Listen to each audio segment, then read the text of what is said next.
You are looking at Julian's pronunciation guide, where we look at how to pronounce better some of the most mispronounced words in the world, like this other curious word. But how do you say what you're looking for today?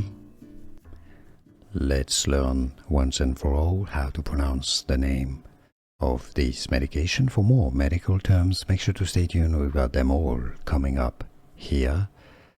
Most common pronunciation in English is as Dabigatran, Dabigatran. Some may say the da a bit more open, Dabigatran or Dabigatran.